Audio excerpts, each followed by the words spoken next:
producer from Chicago and produced for several groups and also myself. I was working on music through high school, through the late 90s, but when I got really serious with it is when on my way leaving SIU 2002, an unfortunate event happened where I had to leave. I came back to the city, met a lot of people that I work with today, Jezel Rocks and Joe Blow, and then working with GLC, who, you know, he was working with good music at the time and stuff like that. Mm-hmm. And he got me and J Bar started with the Roland VS880 and a microphone. And we learned how to record and lay down our tracks and stuff. And I really owe a lot to GLC for getting me started and teaching me how to get the music going and structure songs and lay vocals on tracks and having a microphone performance and everything. So that's really how we got started. It was maybe around 2002, 2003. And yeah, GLC, Joe Blow, they really influenced me to lay my music down right, and that's when I took music really seriously at that point. Damn, I stay flipping like a quarter ounce. I show a chick she really can't afford the bounce. The production side of things, it's always just staying focused. You know, coming up with melodies, you can get discouraged at certain melodies. A lot of producers may not say this, but you can come up with something you might think like, hey, you know, that's not good enough, and you just erase it. And sometimes you just walk away from the computer, but my advice is to stick with it and build on those ideas. Another idea may come. So it's really the production ideas, coming up with those melodies and knowing if it's a winner or not. You know, that's the biggest test of making music, I think, is knowing that if you have something or if you don't have it, and making that choice not to overdo it or underdo it or stick with it or walk away from it. Those are the biggest challenges, I think, of making music, is the actual creativity. Conversation, if it's money, large amounts, when I express my sentiments, you feel like I'm right on your couch. Hey, yo, Start with the bad news Sure, first. A yeah. con of working with artists is the preconception. Are they just like me? Do they think like me? Do they approach music like me? And then when you're working with them, you know, you get to know them, their personality. You're not sure if they're, you know, cool like you. Some people, they include barbiturates and enhancers. You know, do they smoke or do they drink? You know, whether that applies to me or not. But it really, the kind of being able to work with somebody else is, are they on the same page as me? Do they have the same personality as me? Are we gonna mesh in the studio? Are we gonna be able to have a relationship outside of music? All within that time of working with them. Like, are we in the studio? Can we just spark a conversation? All of the comfortability issue is really, could be a pro or a con, but I think the con is the preconception of, are they gonna be somebody I can work with when I work with them? You know, because the email and text message is only so broad. And a pro with working with other artists is they bring something to the table that I don't bring to the table. They might be more talented in the area of writing or producing a certain section of music that I can't do better than them or to that ability. So that's a pro, because other people are also talented. I'm not the only talented person. So working with other people and being around other people that are talented is a pro.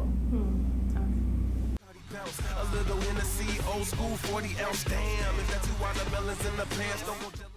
Well, it's two parts to it, one part. One part, I think, is when you find that sound and you're like, oh man, this is just a great sound.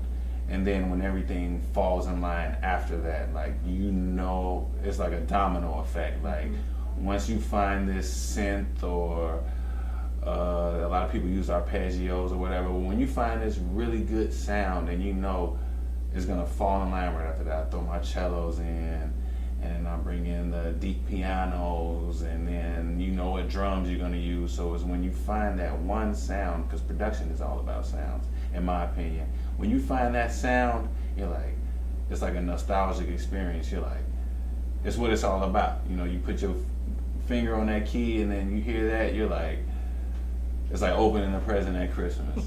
So that I think that's the biggest thing about producing to me, is that sound is, it's new all the time, and that's why I'm always buying new stuff. They hit with my advance, flipping lyrics like a tumbler. Jesse White mumbler. They was talking shit, but now they layin' with Well, being from Chicago is definitely a challenge, for one, because it's not a big industry here. So breaking through here, it's like trying to break through a glacier rather than thin ice that they say do not skate on, you know. Certain people have to quote unquote kiss ASS, you know, to get through, and they're hounding bloggers and stuff like that. It's really hard to get through to people in Chicago, and the fact that everybody in Chicago isn't making it, so it's more every man for themselves. So now it's like, oh, you're trying to make it, and you have a possibility of making it before me.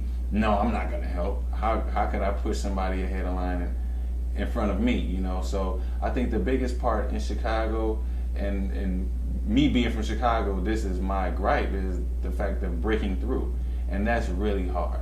It's really hard to break through in Chicago. And when I roll up with the top down, if the weed broke down, nigga roll up. One solution would be the labels are poaching artists here. I think they should go ahead and build some offices here. You know, the Midwest has always been a big money maker for music. You got Eminem, Nelly, Michael Jackson from Gary, Indiana, Kanye West, R. Kelly. These are some Bone Thugs and Harmony. Like, these are multi-platinum to diamond artists, all within the Midwest. I don't think, there probably has been other regions that produced that many or more, but in my time frame, I can't think of any. So I think that they should focus, record labels and the industry should focus labels into the Midwest, because there's a dichotomy and a melting pot of talent here.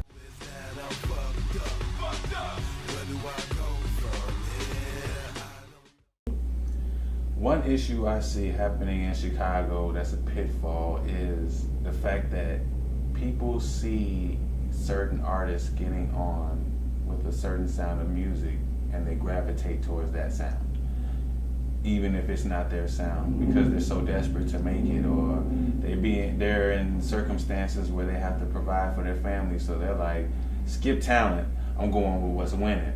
And Chicago has been highly infused on drill music, but drill music isn't selling like that. You know, you check the billboards, who's selling, and they're doing low numbers. So now people are following that because just somebody signed a contract. No, I don't think they should do that. And I think that's the biggest pitfall in Chicago, is following down a short road to success is a huge pitfall in Chicago.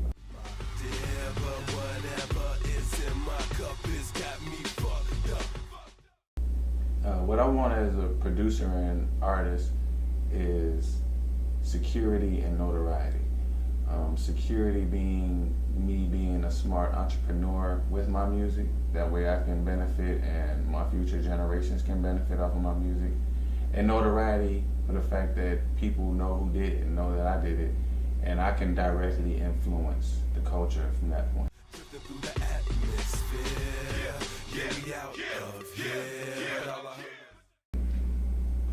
I'm taking a more business standpoint. Like, I already make music every day, but music is only 10% and business is 90%. Somebody who rules a 10% domain can't go to war against a 90% domain.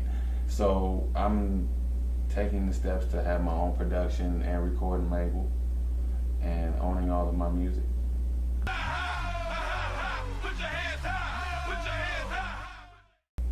The game is changing. Be knowledgeable that the world is changing at a fast pace.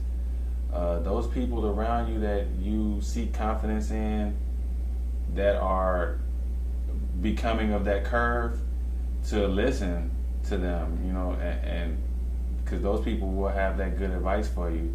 Always listen to the people I feel inspire you or that you look up to, because they're providing things. You're learning from their mistakes and you're learning from their short and upcomings. So you want to be able to pull from them and apply it to your life.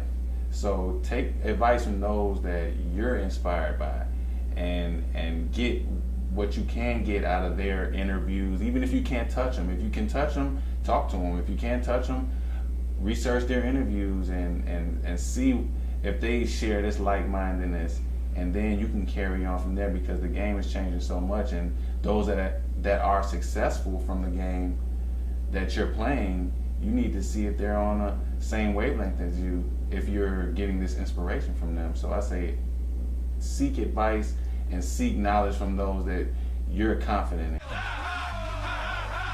Definitely working on a lot of new music and material. We just finished up the Nature Real Everything project. I did All I Know on there. Background vocals on a track or two and stuff like that. We're working on the House of Bread. It's a group that I'm working with, the House of Bread, the Hop.